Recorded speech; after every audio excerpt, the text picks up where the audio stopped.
Irmãos queridos, nós vamos abrir a palavra de Deus no primeiro livro de Samuel. 1 Samuel, capítulo 1. Primeiro livro de Samuel, capítulo 1. Vamos começar com o verso 1 e seguir essa leitura. Está escrito o seguinte: houve um homem de Ramataim Zofim, da região montanhosa de Efraim, cujo nome era Eucana, filho de Jeroão, filho de Eliú, filho de Tou, filho de Zufi, efraimita. Tinha ele duas mulheres, uma se chamava Ana e a outra Penina. Penina tinha filhos, Ana, porém, não os tinha. Este homem subia da sua cidade de ano em ano a adorar e a sacrificar ao Senhor dos Exércitos em Siló. Estavam ali os dois filhos de Eli, Rofini e Finéias, como sacerdotes do Senhor. No dia em que Eucana oferecia o seu sacrifício, dava ele porções deste a Penina, sua mulher, e a todos os seus filhos e filhas. A Ana, porém, dava porção dupla, porque ele a amava, ainda mesmo que o Senhor a houvesse deixado estéril. A sua rival a provocava excessivamente para irritar, porquanto o Senhor lhe havia cerrado a madre. E assim o fazia ele de ano em ano. E todas as vezes que Ana subia à casa do Senhor, a outra a irritava pelo que chorava e não comia. Então Eucana, seu marido, lhe disse: Ana, por que choras? Por que não comes? Por que estás de coração triste? Não te sou eu melhor do que 10 filhos? Após terem comido e bebido em Siló, estando Eli o sacerdote assentado numa cadeira junto a um pilar do templo do Senhor, levantou-se Ana e com amargura de alma orou ao Senhor e chorou abundantemente e fez um voto dizendo: Senhor dos exércitos, se benignamente atentares para a aflição da tua serva, e de mim te lembrares, e da tua serva te não esqueceres, e lhe deres um filho varão, ao Senhor o darei por todos os dias da sua vida, e sobre a sua cabeça não passará navalha. Demorando-se ela no orar perante o Senhor, passou Eli a observar-lhe o movimento dos lábios, porquanto Ana só no coração falava. Seus lábios se moviam, porém não se lhe ouvia voz nenhuma. Por isso Eli a teve por embriagada e lhe disse: até quando estarás tu embriagada? Aparta de ti esse vinho. Porém Ana respondeu: não, Senhor meu, eu sou mulher atribulada de espírito. Não bebi nem vinho nem bebida forte, porém venho derramando a minha alma perante o Senhor. Não tenhas, pois, a tua serva por filha de Belial, porque pelo excesso da minha ansiedade, da minha aflição, é que tenho falado até agora. Então lhe respondeu Eli: vai-te em paz, e o Deus de Israel te conceda a petição que lhe fizeste. E disse ela: acha a tua serva mercê diante de ti. Assim a mulher se foi seu caminho e comeu, e o seu semblante já não era triste. Levantaram-se de madrugada e adoraram perante o Senhor, e voltaram e chegaram à sua casa Ramá. Eucana coabitou com Ana, sua mulher, e lembrando-se dela o Senhor, ela concebeu. E passado o devido tempo, teve um filho, a que chamou Samuel, pois dizia: do Senhor o pedi. Vamos ao verso 26. Disse ela: ah, meu Senhor, tão certo como vives, eu sou aquela mulher que aqui esteve contigo, orando ao Senhor. Por este menino orava eu, e o Senhor me concedeu a petição que eu lhe fizera. Pelo que também o trago como devolvido ao Senhor por todos os dias que viver, pois do Senhor o pedi. E eles adoraram ali o Senhor. Amém. Eu quero falar hoje com vocês sobre o tema: nunca desista de seus sonhos. Era o ano de 1952 na Nova Zelândia. Um grande esportista daquele país, chamado Edmund Hillary, nutriu no seu coração um sonho inédito, um sonho audacioso, o sonho de chegar no topo do Pico Everest, a montanha mais alta do planeta, com mais de 8.800 metros de altitude. Ele preparou-se para aquela grande jornada da vida, Mas quando partiu para realizar o seu sonho, ele fracassou, ele não conseguiu chegar no topo do Everest. Meses depois, ele foi convidado para dar uma palestra em Londres, na Inglaterra, e quando ele chega no auditório, propositadamente as pessoas haviam colocado uma grande gravura do Monte Everest na parede. Ele entrou, olhou para a gravura, baixou a cabeça, cabisbaixo dirigiu-se à plataforma. Quando passaram-lhe a palavra, por um momento ele esqueceu o auditório, voltou-se para a gravura e disse: Monte Everest, da primeira vez tu me derrotaste, tu não podes crescer mais, mas eu ainda estou crescendo, da próxima vez eu te vencerei. 6 meses depois, Edmund Hillary era o primeiro homem na história da humanidade a chegar no topo do Pico Everest, deixando para nós um grande legado. Não desista de seus sonhos. Eu sei que vocês têm sonhos, todos nós os temos. Quem não sonha não vive. Quem desistiu de sonhar, desistiu de viver. Mas é provável que neste auditório haja algumas pessoas aqui que já perderam os seus sonhos mais bonitos pelas estradas da vida. Talvez haja entre nós nessa noite quem já viu os seus sonhos mais belos se transformando em pesadelos. Quem sabe até mesmo haja hoje aqui alguém que já desistiu de seus sonhos, já enterrou os seus sonhos, que já colocou no túmulo de seus sonhos uma lápide: aqui jaz os meus sonhos. Pois eu quero encorajar você nesta noite a trazer de volta esses sonhos e a colocá-los na presença de Deus. O Deus Todo-Poderoso está aqui nesta noite, e Ele pode fazer maravilhas na sua vida, e Ele pode ressuscitar os seus sonhos, e Ele pode cumprir os seus sonhos. Esse texto nos fala de uma mulher que tinha um sonho legítimo, sonho bonito, sonho de ser mãe, mas o sonho dela está sendo adiado. Diz a Bíblia que ela é estéril, o ventre dela é um deserto, e eu fico imaginando que se Ana vivesse hoje entre nós, ela enfrentaria algumas abordagens, pastor Arival. Acho que a primeira pessoa que chegaria para ela e dizia assim: Joana, você é uma mulher muito crente, você ora muito, mas tem um problema na sua vida, você está doente, seu ventre é um deserto. Se você fizer uma análise mais detida, você vai perceber que na sua árvore genealógica deve ter alguma maldição hereditária incrustada aí. Enquanto essa maldição não for quebrada, você não vai ser curado. Só que o problema de Ana não era a maldição hereditária. Se Ana vivesse hoje, talvez alguém chegaria para ela: Ana, ninguém sofre sem causa. Para você estar sofrendo, você deve ter feito alguma coisa errada. Enquanto você não confessar esse pecado, você não vai ser curado. Só que o problema de Ana não era pecado escondido. Se Ana vivesse hoje, talvez alguém chegaria para ela e dizer assim: Ana, deve ter algum demônio da esterilidade escondido aí na sua vida. O que você precisa é ir num culto de libertação. Só que o problema de Ana não era demônio. Confira comigo o versículo 5.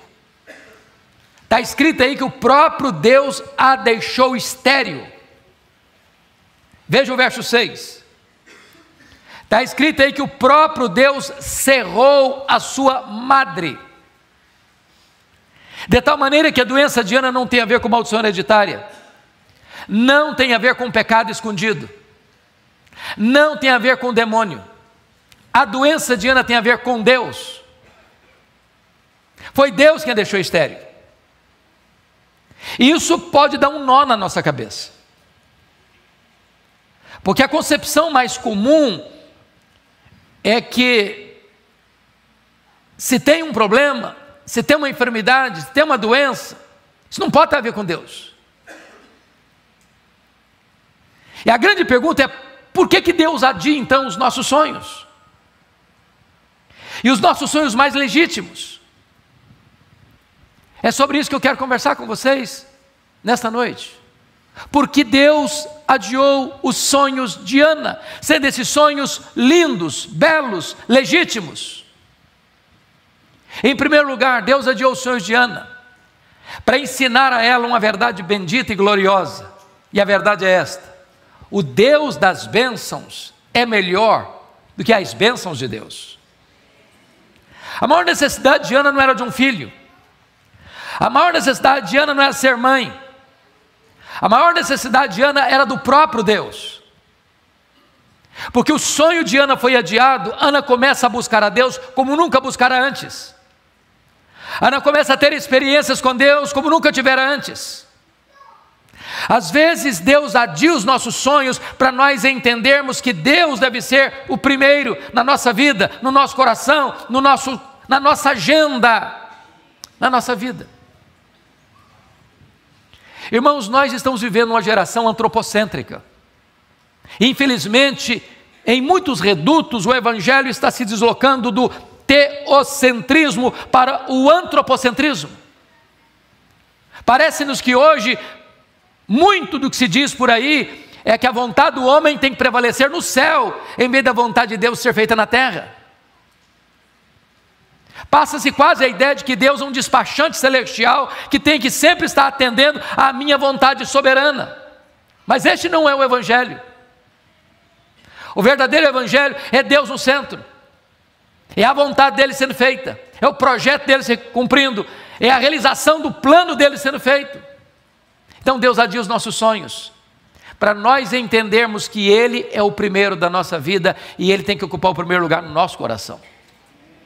Mas em segundo lugar, Deus adia os nossos sonhos, meus amados, para nós compreendermos que tudo que temos, tudo que somos, veio de Deus, é de Deus e deve ser devolvido para Deus.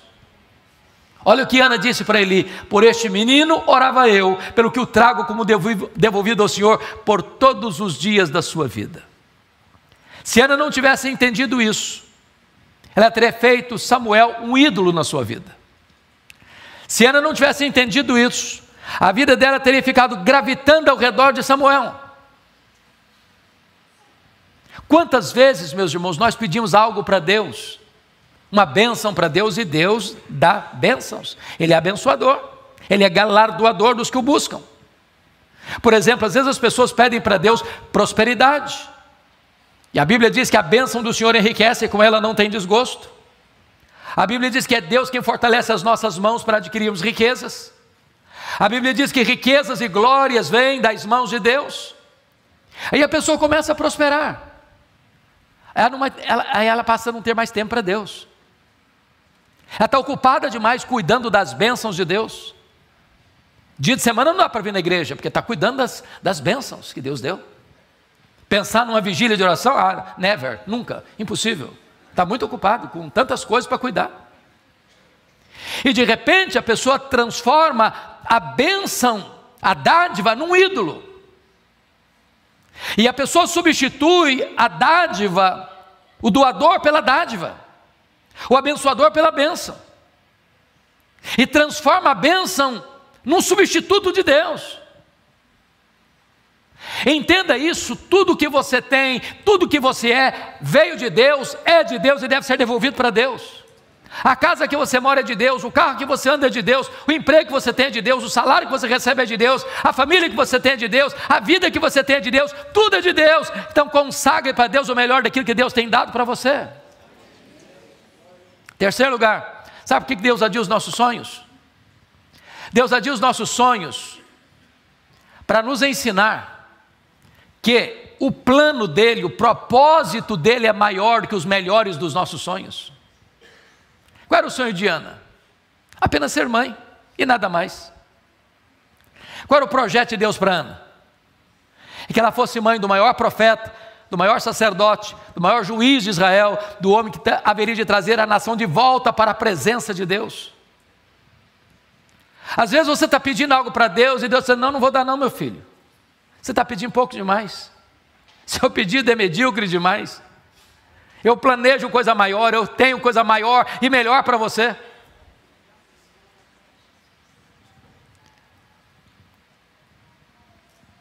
Os pensamentos de Deus são mais altos que os nossos. Os caminhos de Deus são mais elevados que os nossos. A Bíblia nos ensina a orar. E foi Jesus quem nos ensinou, dizendo assim: pedi, dar-se-vos-á. Buscai e achareis. Batei e abrir-se-vos-á. Porque todo que pede, recebe. Todo que busca, encontra. Todo que bate, abrir-se-lhe-á. Isso foi o que Jesus ensinou. Às vezes nós entendemos o contrário. Às vezes nós entendemos assim: todo que pede, recebe o que pede. Isso Jesus nunca ensinou. O que ele ensinou foi: todo que pede, recebe. Porque nós não sabemos pedir como convém, diz a Bíblia. Às vezes nós pedimos para Deus uma pedra, pensando que estamos pedindo um pão. Às vezes nós pedimos para Deus uma cobra, pensando que estamos pedindo um peixe. Às vezes estamos pedindo para Deus um escorpião, pensando que estamos pedindo um ovo. Às vezes pedimos para Deus que vai nos destruir, pensando que estamos pedindo que vai nos dar vida. Quando José do Egito estava preso lá, injustamente, ele pediu ao copeiro do faraó para lembrar-se dele, e diz a Bíblia que o copeiro do faraó esqueceu-se dele. Ele ficou mais 2 anos mofando na cadeia. E você pergunta: mas onde está Deus que deixa um filho seu inocente padecer numa prisão imunda? Se Deus tirasse José da prisão quando ele queria sair da prisão, o máximo que ele teria sido era um bom lavador de copos no palácio do faraó. Naqueles 2 anos Deus estava preparando a rampa do palácio para sair da cadeia e ser o governador do Egito. Então, se Deus não está respondendo agora o que você quer, se Deus está adiando o seu pedido, não fique triste, não fique desesperado. Deus está preparando algo maior e melhor para nós, porque não há Deus como nós que trabalha para aqueles que nele esperam. Quarto lugar, por que Deus adia os nossos sonhos? Deus adia os nossos sonhos porque Ele é Deus, livre e soberano, que faz todas as coisas conforme o conselho da sua vontade. Confira comigo o capítulo 2, versículos 6 a 8, na oração de Ana, a afirmação que ela vai fazer. Está escrito aí, versículo 6: o Senhor é o que tira a vida e a dá, faz descer a sepultura e faz subir. O Senhor empobrece e enriquece, abaixa e também exalta, levanta o pobre do pó e desde o monturo exalta o necessitado, para o fazer assentar-se entre príncipes. Deus faz.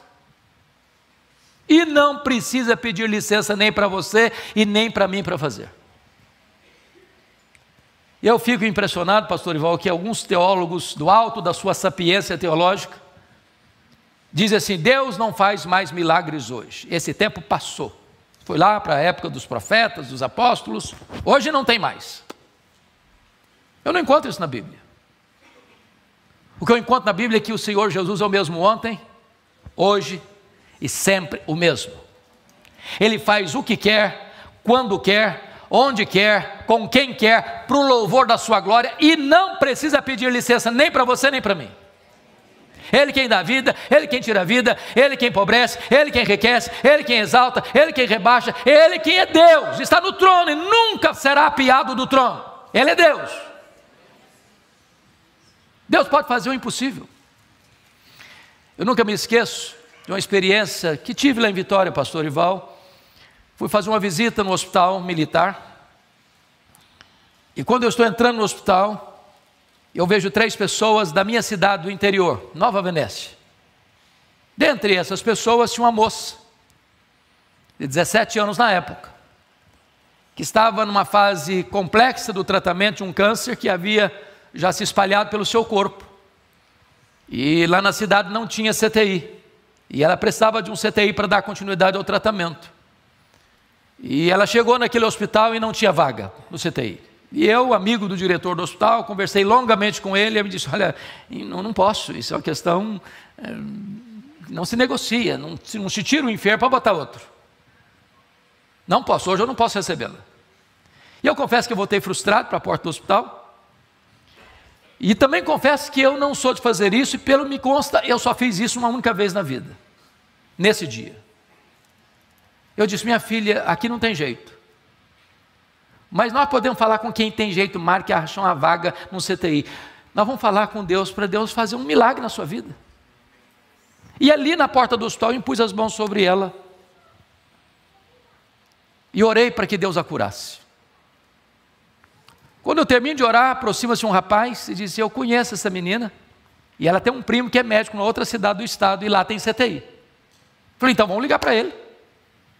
Pegamos o telefone, ligamos, ele atendeu, e disse: pode trazê-la para cá. tem vaga. Ela levou todos os pacotes de exames que ela tinha na mão. Quando chega, ele pega os exames, constata a gravidade do problema, coloca numa maca, começa a observar o seu corpo e tal, etc. Achou estranho, submeteu aos mais rigorosos exames, não tinha absolutamente mais nada no seu corpo. Ela foi devolvida para voltar para sua casa. Isso tem mais de 20 anos. E agora, pregando em Nova Venécia, no mês de dezembro passado, aproxima-se uma senhora, dos seus 37 anos, e me fez uma pergunta constrangedora: o senhor está lembrado de mim? E eu olhei bem, falei: desculpa, não estou lembrado, não sei quem é a senhora não. Falei: eu sou aquela moça, o senhor orou lá na porta do hospital. Jesus me curou, há mais de 20 anos. Eu não estou dizendo para você que todas as pessoas pelas quais eu oro, elas serão curadas, que você vai orar e as pessoas serão curadas. Eu não estou dizendo isso. O que eu estou lhe dizendo é que se Deus quiser, tem jeito. Não desista de seus sonhos. Para Deus não tem causa perdida, para Deus não tem problema sem solução, para Deus não tem doença sem cura, para Deus não tem casamento sem restauração, para Deus não tem família sem resposta, para Deus não tem pecado que Ele não perdoe em havendo arrependimento. Não desista. Mas esse texto nos mostra outra faceta, pastor Ival, porque há também assassinos de sonhos, e Ana teve que lidar com 3. A primeira pessoa que quis matar os sonhos de Ana foi a sua rival Penina. A Penina provocava Ana, irritava Ana. Sobretudo quando Ana subia para a casa de Deus, a Penina irritava de tal forma que a Ana começava a chorar, entrava em depressão, perdia o apetite. Eu não sei o que Penina dizia para Ana, mas uma coisa eu tenho certeza: Penina não era uma mulher de Deus. Porque gente de Deus não vive para infernizar a vida dos outros. Gente de Deus é bálsamo. Gente de Deus é aliviador de tensão. Mas à luz do versículo 6, eu acho que o que Penina dizia para Ana era o seguinte: ô Ana, você é tão crente, você vai tanto à igreja, você ora tanto, você fala tanto com Deus, está aí doente, está aí um problema, eu não oro igual a você, não vou à igreja igual a você, não sou crente igual a você, estou com saúde, cheio de filhos, se esse negócio de orar valesse mesmo, você não estaria nessa. Conhece gente assim? Cuidado que essa gente são assassinos de sonhos. Querem passar para você a ideia de que se você é crente, você não pode ficar doente, você não pode ter problema na família. Não, Deus nunca prometeu para você que você e eu não teríamos aflições. O que Ele prometeu é estar conosco todos os dias até a consumação dos séculos. A segunda pessoa que quis matar os sonhos de Ana foi o sacerdote Eli. Gente, a Ana subia todo ano para Siló, todo ano. Não consta a Bíblia, nem que Eli, nem que Rofini, nem que Finéias falasse com ela, orasse por ela, chorasse com ela, conversasse com ela. A primeira vez que o sacerdote Eli se dirigiu a Ana é para sacar contra ela pesados libelos acusatórios e chamá-la de bêbada, de filha de Belial, dentro da igreja. Eu acho que se a Ana fosse presbiteriana, como o apóstolo Pedro, eu acho que ela ia sair da igreja. Ia. Por muito menos as pessoas fazem isso hoje. Eu acho que ela dizia: nunca mais eu boto os pés nessa igreja. Eu acho que ela ia fazer um pouco mais, ela ia fazer uma campanha para tirar o pastor Eli da igreja. Você conhece crentes hipersensível? Crente cristal, qualquer coisinha melindra? Ana era uma mulher madura. Ela não permitiu que o sonho dela fosse roubado dela, nem mesmo dentro da igreja. Cuidado, tem assassinos de sonhos dentro da igreja. Mas a terceira pessoa que quis matar os sonhos de Ana foi seu marido. Eucana era um maridão, amoroso, provedor, companheiro. Ele só tinha um problema: cabeça dura demais. Milagre eu não acreditava. Eu conhecia a história da redenção, a história do povo de Deus. Eu sabia como Deus havia curado a Sara, como Deus havia curado a Rebeca, como Deus curado a Raquel. Ele sabia que Deus já tinha manifestado o seu poder nessa área, na vida de mulheres de Deus. E ele está vendo a sua mulher orando, chorando constantemente, ano após ano, ano após ano, ano após ano. Não consta o texto bíblico, em momento algum, que Eucana dissesse assim: Ana, eu vejo a sua luta, minha filha, eu vejo as suas lágrimas também, e eu vejo como você ora a Deus por essa causa, conta comigo, estou do seu lado, eu vou orar com você também, quem sabe Deus nos escuta. Ele nunca fez isso, pelo menos não há registro bíblico disso.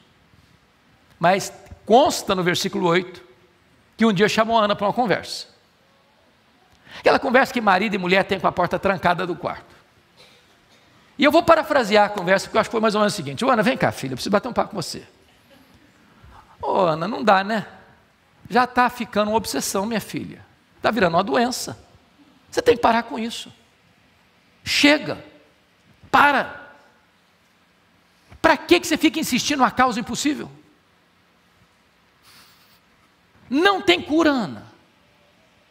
A junta médica de Ramá já deu o diagnóstico, não tem cura. Então, para que você insiste? Para com isso.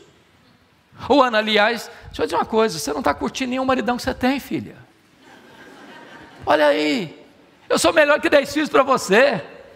Se fosse hoje, eu diria: Ana, pensa em mim, liga para mim, chore por mim, não chore por ele, Ana. Assassino de sonhos. Pode estar mais perto de você que você imagina. Não desista de seus sonhos. Mas me permita ir para o último ponto da mensagem. O que fazer quando os nossos sonhos estão sendo adiados? Ana nos ensina 3 coisas. A primeira coisa: se os seus sonhos estão sendo adiados, continue crendo que Deus pode responder sua oração e fazer um milagre na sua vida. Não desista.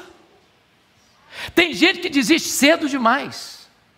Convenhamos, irmãos, quantas pessoas que numa hora de crise acharam que não tinha mais jeito no casamento, que desistir do casamento, que desistir da família. Caminhe um pouco mais, persevere um pouco mais, chore um pouco mais, ore um pouco mais, jejue um pouco mais. Não desista. Não joga a toalha. Tem gente que está no limiar da vitória e retrocede.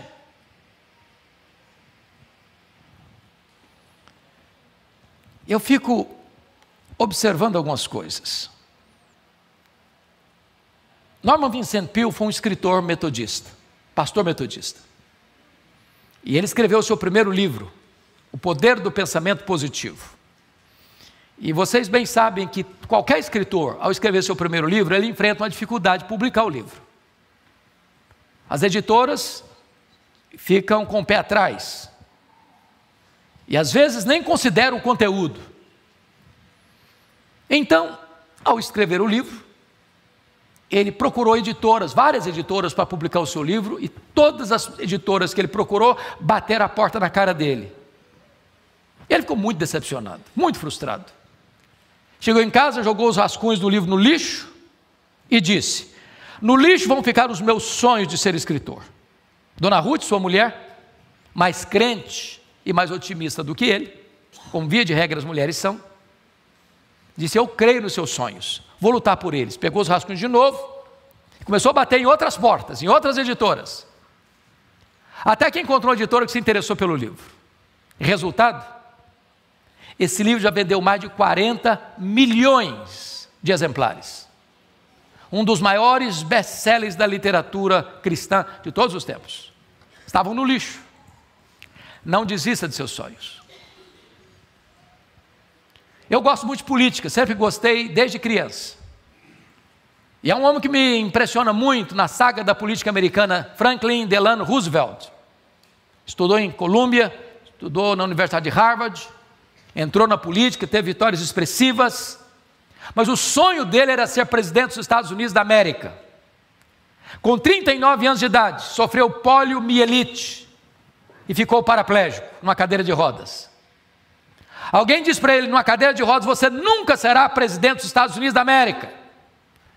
Ele respondeu: eu nunca vou desistir. Foi o único homem até hoje na história americana que foi eleito e reeleito presidente dos Estados Unidos da América 4 vezes consecutivamente numa cadeira de rodas. Não desista de seus sonhos. A segunda coisa que Ana fez, quando viu que o seu sonho estava sendo adiado, é que ela se agarrou nas promessas da palavra de Deus. Olha o versículo 17 comigo. O mesmo Eli que falaram uma tolice para ela, chamando-a de bêbada, agora abre a boca, é um profeta de Deus.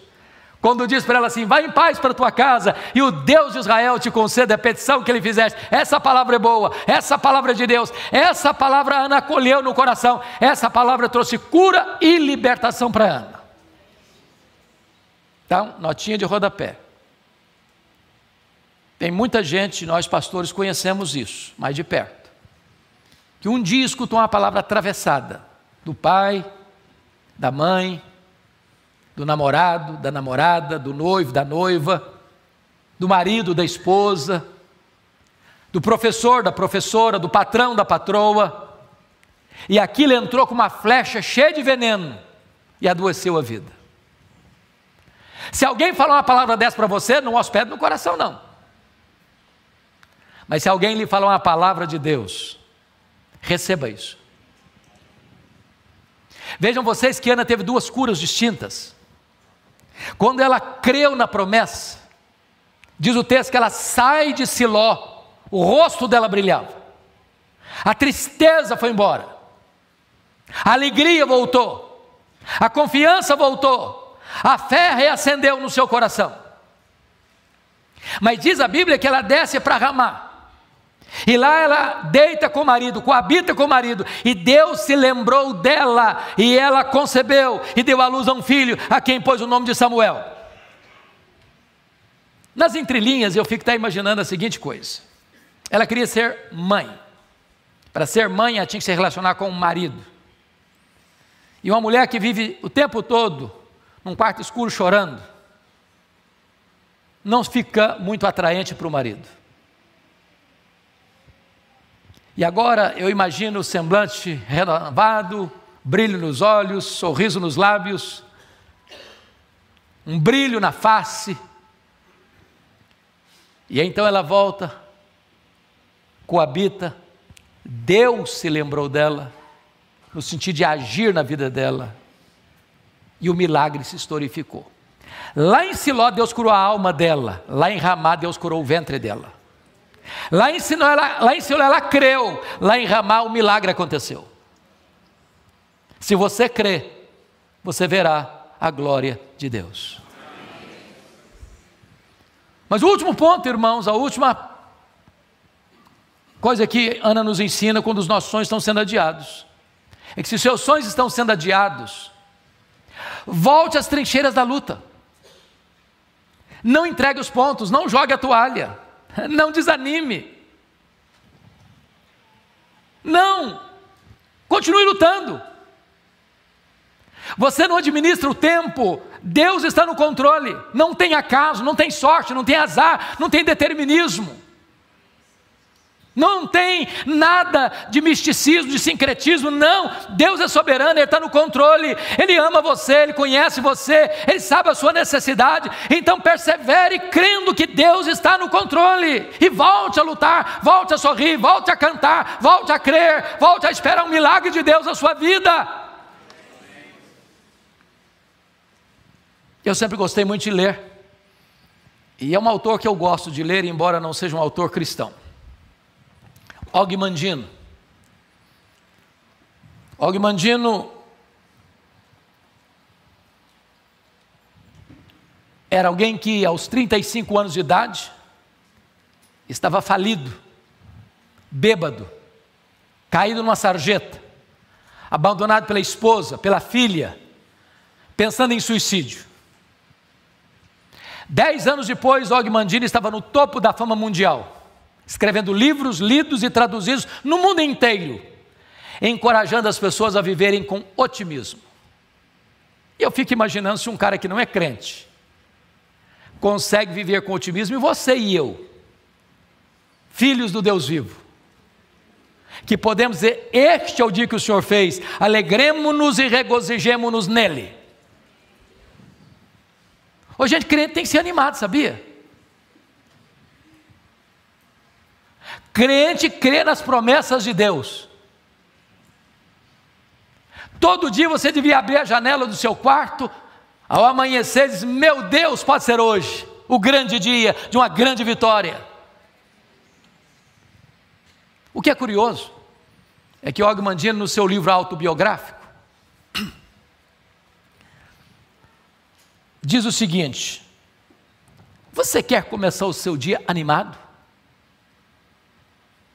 Então eu tenho uma boa dica, diz ele. Você faz o seguinte: antes do café da manhã, você pegue o melhor jornal da sua cidade. Eu nem sei se tem melhor, hoje está complicado, mas faz de conta que é o melhor. Só um detalhe, ele diz: você não deve começar o seu dia lendo as páginas políticas, você vai ficar depressivo, até revoltado. Então pula logo essa página. Claro, você não vai querer começar o seu dia lendo as páginas econômicas. Parece que a economia do Brasil está um pouco meio complicada. Então pula também essa página. Bom, você não é tão corajoso a ponto de querer começar o seu dia lendo as páginas policiais, você vai ficar com medo de sair de casa, então não lê também. Bom, você não deve começar o seu dia lendo as páginas esportivas, porque de repente você é corintiano, o seu time não está nada bem nessa fase. Então pula também essa fase logo. Bom, você quer começar o seu dia animado mesmo? Faz o seguinte: começa na página do obituário. É, a lista das pessoas que morreram. Só um detalhe, você tem que ler tudo. Tudo. Os nomes grandes, os nomes pequenos, lê tudo. Ao final dessa leitura você vai descobrir algo fantástico. O seu nome não está nessa lista. Você vai descobrir que as pessoas que estão nessa lista dariam tudo para estar no seu lugar, mas elas estão mortas. Você vai descobrir que você está vivo. E se você está vivo, um milagre de Deus pode acontecer na sua vida hoje. Não desista de seus sonhos. Essa mensagem tem um sabor especial para mim, porque eu sou fruto de um sonho. Meus pais moravam numa região muito, muito pobre, nos idos de 1958, no interior do Espírito Santo. Não tinha estrada, não tinha carro, não tinha médico. Quando a pessoa ficava doente, ela tinha que ser transportada num lençol, amarrada num varal, uma padiola, 40 quilômetros onde ficava o médico. A minha mãe estava grávida, num estado adiantado de gravidez, quando caiu gravemente enferma. Meu pai sabia que ela não suportaria uma viagem de 40 quilômetros, sendo transportada pela trilha.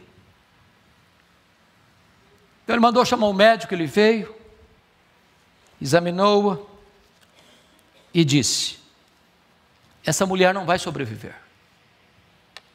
Ela está muito fraca, está muito doente. E a criança que está no ventre dela está em agonia de morte. A única chance aqui é de salvar uma pessoa. Para salvar a mãe tem que sacrificar a criança. Se não sacrificar a criança, a mãe morre junto com a criança. Diante daquele dilema, a minha mãe tomou outra decisão. Ela disse: eu não desisto desse filho. Eu não abro mão desse filho. Eu estou pronto a morrer com ele, a morrer por ele, mas eu não desisto dele. E naquele momento ela fez um voto para Deus. Disse: meu Deus, se tu poupares a minha vida, se tu poupares o meu filho, eu consagro este filho para ti, para ser um pastor, um pregador do Evangelho. Deus ouviu a oração da minha mãe e eu nasci. Nasci na roça. Fui calçar o meu primeiro par de sapatos com 8 anos de idade, com as mãos calejadas. Onde eu morava só tinha escola primária, nunca ninguém tinha saído dali para fazer além de 4ª série primária. Com 8 anos de idade eu entrei na escola. Com 12 anos eu tinha terminado os meus estudos. Com 12 anos eu nunca tinha visto uma lâmpada elétrica. Com 12 anos eu nunca tinha visto um aparelho de televisão. Com 12 anos eu nunca tinha entrado numa cidade. Com 12 anos a minha professora que me alfabetizou, sabendo do meu sonho de estudar, estava se mudando para Vitória, a capital do estado, e disse: você tem coragem de vir comigo? E eu, que nunca tinha dormido uma noite fora de casa, disse para ela: se meus pais deixarem, eu vou. Com 12 anos eu subi na carroceria de um caminhão. Fui morar num barraco de tábuas de 4 cômodos com 10 pessoas, dentro de um mangue, do lado de um prostíbulo. Na minha luta foram tempos difíceis, muito difíceis. Algumas vezes eu namorei um pão de sal na vitrine de um botequim, com muita fome, sem dinheiro para comprar um pão de sal para comer. Mas eu tinha um sonho e queria lutar por ele. Meu sonho de criança era ser político, pasmem vocês, e advogado. Eu não perdi um comício por nada. Naquele tempo os comícios eram feitos nas praças, e enquanto o último orador não descia do palanque, eu não ia embora. No dia que eu fiz 18 anos, eu tirei meu título e me filiei num partido. Minha mãe, sábia que foi, nunca me contou esse projeto dela com Deus para mim, que ela não queria que eu fosse sugestionado, ela queria que Deus me chamasse. E um dia conversava com um presbítero, José Scherrer, e falava para ele: olha, presbítero, depois que eu realizar meus sonhos, depois que eu me tornar um advogado, depois que eu me tornar um político, depois que eu realizar meus projetos de vida, no final da vida eu quero entrar num seminário, me preparar para servir a Deus no final da minha jornada. Esse homem botou o dedo no meu nariz, com a autoridade de Deus, e me disse: você quer dar as sobras para Deus? Deus quer você hoje, Deus quer você agora, Deus quer a sua juventude. Aquela palavra entrou no meu coração como uma flecha, e eu saí dali 1000% convencido de que naquele momento Deus me chamava para o ministério. Quando eu fui contar para minha mãe, naquele mesmo dia, o que estava acontecendo, eu disse: meu filho, por esta causa eu já orava antes mesmo de você nascer. Minha mãe era uma mulher analfabeta, nunca teve o privilégio de sentar num banco de escola. Um dia ela chorando na sua casa, porque ela amava a Bíblia, tinha vontade de ouvir a Bíblia, mas nem sempre tinha alguém para ler a Bíblia para ela. Ela saiu chorando para o quintal, tropeçou numa cartilha velha, suja, rasgada, e ela pegou aquela cartilha e disse: meu Deus, me ensina isso aqui, me ensina essas letras. E ela aprendeu a ler naquela cartilha sozinha, lia fluentemente a sua Bíblia.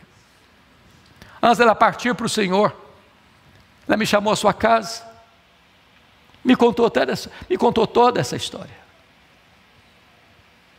E eu confesso para vocês que eu chorei muito com ela. Eu a abracei, disse: mamãe, a senhora está me ensinando as coisas mais importantes da minha vida. A senhora está me ensinando que o mais importante não são os meus projetos, são os planos de Deus. A senhora está me ensinando que um filho que tem uma mãe que ora por ele nunca é um filho pobre. E naquele dia, eu compreendi como Deus é maravilhoso. Porque hoje, se eu tivesse 10 vidas para viver, eu queria ser pastor em todas elas. Não há nada mais sublime e mais precioso do que ser um pregador do Evangelho de Cristo Jesus. Você veio aqui hoje e você tem sonhos. E nós queremos orar por você, para que você jamais desista desses sonhos. Mas se os seus sonhos não forem os sonhos de Deus, os planos de Deus, eu recomendo a você: desista dos seus sonhos e abrace o projeto de Deus para a sua vida. Fique em pé onde você está, eu quero orar com você.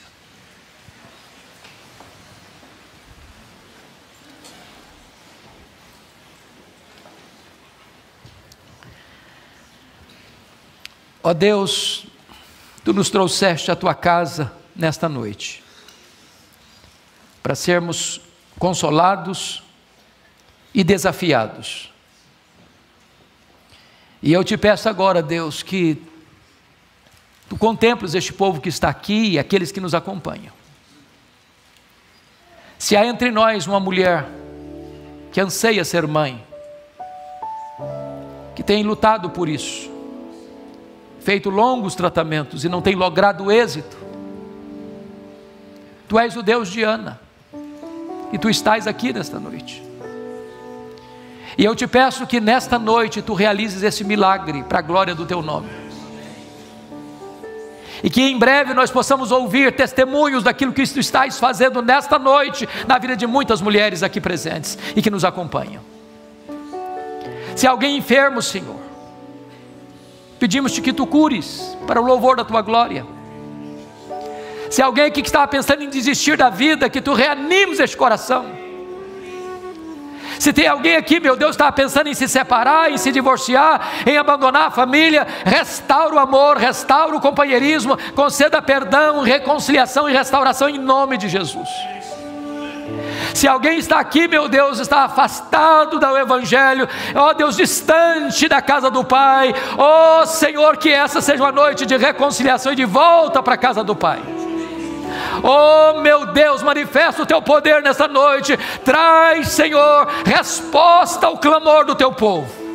Nós oramos a este Deus soberano, o Deus da nossa vida, o Pai de nosso Senhor Jesus Cristo, o Deus que nos ama, e nós oramos em nome de Jesus. Aleluia. Amém.